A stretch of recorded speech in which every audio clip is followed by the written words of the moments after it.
Okay, so Taylor Wright 1000. Yep. And Brett Hicks Omega just got back from seeing quite possibly one of the worst movies I've seen in quite some time. We got back from seeing the film adaptation of World War Z. I'm not going to waste your time. If you want to know my verdict, it was not very good. If you've never read the book, you'll probably enjoy it up until the absolutely stupid plot point, which I'll get to. But let's start off. World War Z. Let me give you guys a little bit of backstory on what World War Z is. It is an oral history of the zombie war. An oral history. Which means, in the book, it takes place after the zombie war. It takes place after the epidemic, it takes place after the war, and it takes place during the aftermath. The movie, however, starts off with Brad Pitt and his family, and shit gets fucked up almost immediately, and there's scary zombies, and people screaming, and yeah. In the book, it takes place from the viewpoints of several different individuals recounting their encounters with the undead. There is one part in this book that you need to read. I don't have the part memorized. I found it earlier, but I don't want to waste time like sitting here trying to find it again. Let's see. Heck, even Minecraft zombies more zombies than was in that movie. Yeah, Minecraft has some scary zombies. Just a second. Let's see. Anywho, there's one part in here called the Battle of Yonkers. The Battle of Yonkers is something that would have been absolutely phenomenal done in movie form. But unfortunately, they wanted to do Brad Pitt versus zombies. The World War Z movie, it's decent as a subpar zombie blockbuster, PG-13, mind you, movie. But I just have a lot of issue with it because it doesn't need to be World War Z. It's Brad Pitt versus zombies. And it has a severe syndrome with what the film, if you ever saw it, 2012 had. Have you seen the movie 2012? It has this moment where Brad Pitt goes to one place and everything seems fine, and then shit gets fucked, and then he somehow gets away from that place, goes to a new place, everything seems fine, and shit gets fucked. It does this about 3 times, which is really annoying. Yeah. But, first and foremost, the infected in World War Z are some of the most sporadic and cheetah-like infected you'll ever see. These things are fast. And I just have to keep asking, what is it about dead, rotting, necrotic flesh that turns you into Superman? Yeah, that is a question, isn't it? I mean, they look like rage-infected 28 Days Later characters at the beginning of the movie when they're all fresh. But then later there's some very, very dead-looking ones that are, you know, Clicky, if you remember Mr. Clicky from The Window. It kept reminding me of Last of Us clickers. Yeah, it did this weird clicking thing when it was staring at Brad Pitt in this room. Anywho, I don't understand what it is about zombies that everybody thinks, oh, it would be great if they ran. I can understand if they're fresh zombies, like with Dawn of the Dead. I get it. Zombie, dude just got bit, he's turned into a zombie, he's still red and pasty, and I get it. But as they start to decay, you're not going to be sprinting, okay? Any of you who played Dead Island probably get it, because there's the undead, and then there's like the ones that are called the infected, I think. There's two different kinds. The ones that are slow and the ones that are fast. And I get that. If they're fresh, sure, let them be fast. But if they're dead, rotting, necrotic flesh, it should not be sprinting like that. And these... Wobbling? Yeah, weebles wobble, but they won't fall down. These zombies are ridiculous. And for those of you who've seen the trailers, you've no doubt seen the moments when the zombies are crawling all over each other, climbing up a wall. Now, there's a reason for this. This is another excerpt from the book that they took. There's a part in this book where they describe the infected. And I'm gonna very briefly try to find this part for you because I know where it is. Just a second, y'all. Taylor, do a little dance. Do a jig. Entertain them. Entertain them. I'd rather not. You'd rather not entertain them? Nah, I'd rather play my jigsaw puzzle here. Okay, well, aha, here it is. If you've seen the trailers and you've seen the way the infected move, they're very much like a wave or an unending horde of organisms. In the movie, it's really cool because, I know, I just said it's really cool. Brad Pitt describes them as a stream flowing. But the reason they move like that is it's very insect-like, and the reason is it's an excerpt from the book. Saifu is the nickname for the African driver ant. The term was first used by Dr. Komatsu Yukio and is addressed to the diet. In the book, the diet is, of course, a recounting of the zombie plague. And the Saifu is, of course, the nickname they gave to the infected. It is also known as the African driver ant. So, of course, they took this one thing from the book and said, let's make them move like a horde of ants, which if you've seen ants, they do that shit. They crawl all over each other. It's an interesting concept, but it's poorly implemented. The reason that they call them Saifu, African driver ant, isn't because they can crawl all over each other like that, but they are an unending horde. They're very packed together, they're very tight, and they'll eat you. Especially when they climb over a wall. That part where they climbed over the wall was honestly probably one of the best parts in the whole movie, and just because it was interesting seeing the horde run through the streets of Jerusalem. Like I said, Brad Pitt goes to a different locales, and at one point he goes to Jerusalem, and then he's all of a sudden like, we need to go to India. I don't know why, but let's go. And then, of course, he gets an idea and he goes somewhere else, and it's just like it's Brad Pitt having ADD with the zombies are attacking. But the book is infinitely better, and I know a lot of my audience doesn't care about books. I get it, but if you take one thing from me, this book and the Zombie Survival Guide, which is back there somewhere next to Pride, Prejudice, and Zombies, it's one of the best zombie-related materials you'll ever have the pleasure of reading. But World War Z is nothing but a half-cocked blockbuster summer blowout with Brad Pitt fighting zombies. And the movie's actually kind of laughable in terms of, you know, characterization, story arc, plot, pacing. And one thing that I am getting to, I know you're waiting for it. Yeah. Alright. I was with this movie in the sense that, okay, it's just a mindless zombie movie, up until the point where Brad Pitt was trying to find out how to battle the infected. Now, I've seen a lot of really weird ways to combat the infected. I've seen a lot of really weird antidotes in my day for movies. Anyone who remembers a movie called Daybreakers knows that the cure for vampirism is apparently water and sunlight, which is fucking stupid. But nothing is as phenomenally stupid as what was in World War Z, the movie, which my mother asked, is that in the book? No, it's not. Do you know how they battle the zombie plague? Do you really want to know how they battle the zombie plague? I'll give you a hint. It's the sniffles. Literally, the zombie virus ignores sickly people. It ignored an old dude, probably because he was old. It ignored a young boy who was very skinny. I would assume he had cancer. I think he did. It ignores sickly people.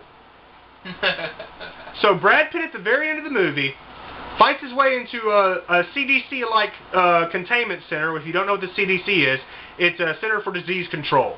He fights his way into this place to get a hold of viruses and bacterium, and I'm guessing he shoots himself full of Ebola, and in about maybe half an hour, the zombie that's clicking at the door staring at him, all of a sudden loses interest and goes to stare at a wall. Are you kidding me with this shit? So you battle the zombie plague with a fucking cold. That's your excuse. And I get it. They're like, oh, it's not a cure. It's camouflage. Yeah, because it's really easy to avoid a zombie when you're sitting there with fucking polio up your ass. We could give it to our soldiers and they can combat the infected. Yeah, there's billions of infected. So let me get this straight. World War Z, the movie. You're going to combat a horde of infection that is killing off billions upon billions of people by killing off billions upon billions of people with some horrible virus. That movie is fucking stupid. Very. If you waste time watching World War Z and you consider it a halfway decent movie, I'm sorry, I don't know what to tell you. Because I've got plenty of good zombie films. I've got the Walking Dead series. I've got Dawn of the Dead, I've got Day of the Dead, Land of the Dead, Night of the Living Dead, Diary of the Dead. There's plethora and plethora of good zombie lore. And World War Z is a very pitiful cash-in piece of shit. I went with my buddy Taylor and my Uncle Stan to watch this movie. And my Uncle Stan's big excuse for why the movie was the way it was is because you cannot fit several days worth of reading, or for my mother an hour. You cannot fit all this, you cannot fit all of this into one 2-hour movie. And my rebuttal for this argument is you could have taken World War Z and it's several different stories from several different people, and you could have made it into a very intriguing miniseries in which the person who is portrayed as the author of the oral history of the zombie war goes and visits different people. They're in a hospital or a mental institute or a government facility, and they recount the experience of the zombie war, and it goes into a flashback sequence and you see what occurred in real time.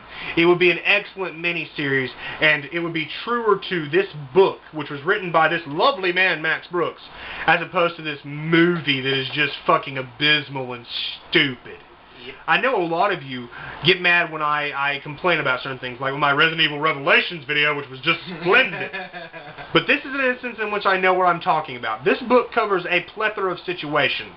Imagine, if you will, a situation in which a infected individual has his organs harvested on the black market and shipped halfway across the globe. All of a sudden, you have an unknowing doctor putting a liver that has been infected with solanum, the zombie virus. He is implanting this liver into a person. This person flatlines on the table, wakes up, reanimates, and starts eating people in the fucking hospital. That's awful. Imagine this scenario. You're a family living in a suburban area. You're a dad, you have a wife, a kid, a dog, and one night somebody breaks into the back of your house and you're like, what's happening? All of a sudden you're in a life and death struggle with some undead monstrosity that is bleeding black ooze all over your house. Imagine this scenario. Like I said, the Battle of Yonkers. The Battle of Yonkers is one of the most tense moments I've ever read in a book because it illustrates how the entire might of the military, the entire technological advancements of humanity are completely and utterly useless against a zombie plague. In the Battle of Yonkers, this soldier recollects the situation in which they are fighting against an unending horde. As far as you can see back in the city streets, there are zombies, and they've sectioned off an area. They have tanks, they have bombers, they have fletchet rounds, they have flamethrowers, they have napalm, they have everything, and it does not work. He recalls talking to the author depicted in this book about how they should have been stationed on the roof with plenty of ammunition and sniper rifles, but no, they're on the ground. They're getting massacred. Do you know what happens when you shoot at a zombie with fletchet rounds? It does nothing. The fletchet rounds is kind of like bird shot. It does shit to an undead body. For a human, it'll shred you to pieces, but unless you hit the brain, it does jack shit. What happens when you hit a horde of zombies with napalm grenades? Oh, you'll blow up a few of them, but the rest of the horde is now flaming and looking for your blood. This book has other scenarios, like a situation in which soldiers are sent into a military zone, and they're ill prepared for the infected, and when they start to what's it called? Mutiny? That's on the high seas. What's another word for mutiny? Treason? Treason? I don't know. When they start to disobey command, they're met with deadly force from their superiors. There's another one where a doctor visits a village to check on a sick boy who has become insane and bitey. And the only excuse they have for why he's like this is he went swimming in one of the sinkholes in the older part of the city. And the only excuse he can figure is that a zombie was trapped beneath the water and grabbed the boy when he submerged. There are numerous interesting moments in this book. Yep. Some really heart-wrenching and horrifying tales, like what happens when you decide you're going north to avoid the zombies and hold out during the winter. Food gets low. People stop barbecuing and being friendly, and neighbors are suddenly killing each other at the campsite. You're a little child, and your father has an argument with your mother. He leaves the RV and goes to visit another neighbor. Then he comes back with a fresh bucket of meat, and your parents watch horrified as they feed it to you. You don't know where this meat came from, but I can tell you right now, it's not pig, it's not cow, it's not chicken. It's not walrus. Horrifying and intriguing moments in this book that would have been so beautifully fleshed out in a mini-series. You could have done it on Netflix, and I would have watched it. YouTube. You could have done it on YouTube, like The Walking Dead, the tale of the girl, what was that zombie that was torn in half? The bicycle zombie. Yeah. Numerous things that could have been done with this source material, and yet it is squandered on a Brad Pitt versus zombies dreck. Yep. Now, I know there are some people who are going to be like, Brett, you're just bitching again. No, I'm not bitching. At least I know my source material this time. I've read this book. It's a great book. And this movie? Fucking stupid. I'm sorry, I'm sick. Can you eat me later? No. This movie was fucking stupid. I wouldn't say waste your money on it. If you gotta wait till it's on the internet and watch it for free, because I'm telling you right now, it's fucking bad. Very bad. It is very bad. Before I close the video, there's one more thing I remembered from the first part of the movie that makes no sense. Remember when Brad Pitt gets knocked down in the stairway by the zombie, shoots it, and blood gets in his mouth? Ah, yeah. Brad Pitt runs out onto a ledge and starts counting, because earlier in the movie he saw a guy get bit and he counted the seconds till the person turned. He got blood in his mouth from an infected. Stands on a ledge, counts, and he doesn't get infected. I personally thought he had a slow infection and was going to turn by the end of the movie. He never turns. If you ingest undead flesh, you get solanum in your system and you turn. Maybe not immediately, but eventually. You get sick, you die, you reanimate. Yeah. The movie is fucking stupid. Don't watch it. Don't pay for it. Don't give these idiotic Hollywood dumbasses your money for taking some source material that was genuinely good and dumbing it down to placate the fucking stupid, mindless populace. You fight the zombie apocalypse with the sniffles. So if there's a zombie apocalypse, make sure you have the cold. Make sure you've got a cold. If you got it, go visit one of those hookers on the street corner and get yourself some herpes. You'll be fine. Ugh, zombie herpes. Not dead. That would be terrible. Ugh. I don't have much of anything else to say. Tyler, you got anything to add? Don't throw grenades on planes. Ah, that was the funniest shit. Let me just throw this grenade and kill the other people that aren't infected yet. Yes, because when you blow up a plane and it has immediate decompression and you don't get sucked out of the air when you're not wearing a seatbelt, fuck this movie. You guys take care. Yeah.